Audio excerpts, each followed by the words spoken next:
Good morning, Facebook. Grace and peace to you all. Today is a heavy message. Why do we self-medicate?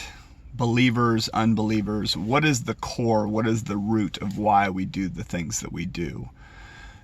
We take our brokenness, our emptiness, and we're trying to fill that void with so many different things. Pornography, addiction of every kind.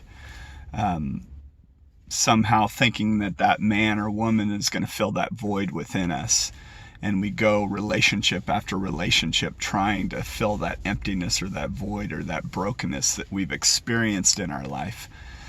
Rich Mullen said, anytime we do anything to corrupt our lives, we're trying to comfort some ache or brokenness that we have. And there's so much truth in that. Brendan Manning said, our only hope is the love of God. So today, my buddy Joe and I are going to visit a guy that we know that was going to our church, a professed Christian. He ended up giving himself back over to the power of addiction and ended up on a meth rage, killed his own mother. I was talking to my dad this morning about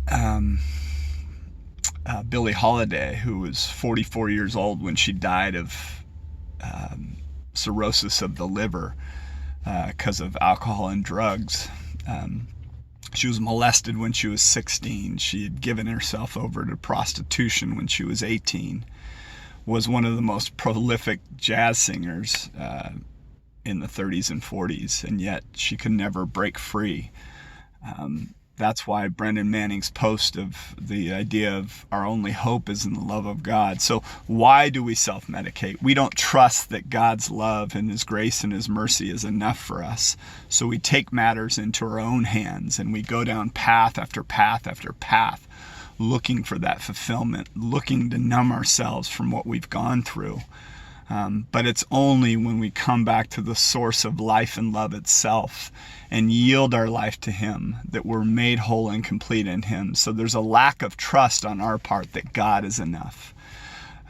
But when we truly do get to that point of trusting Him with our lives, He can set us free from the power of sin. And we go from being a slave to sin to a slave to righteousness, but it's about us trusting and believing that He is enough. And in doing so, we are set free. So we're able to live in a completely new way.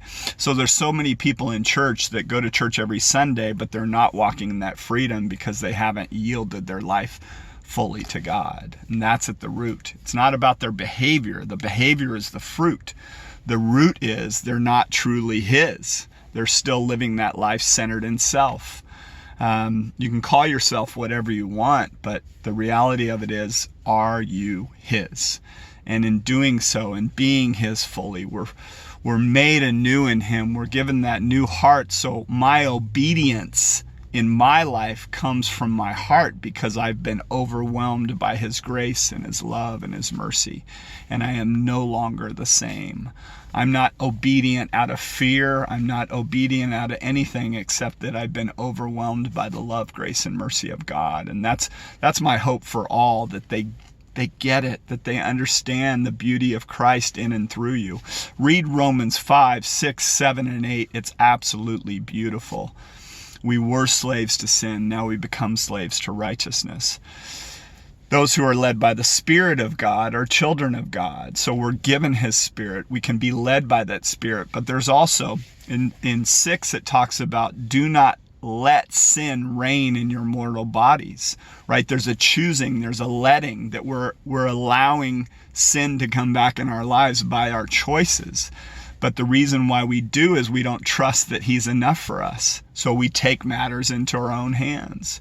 May God bless you today. May He set you free from the bondage of self. May He overwhelm you with His grace, love, and mercy so you are no longer in bondage to sin, in bondage to self, that you trust in Him. God bless you all.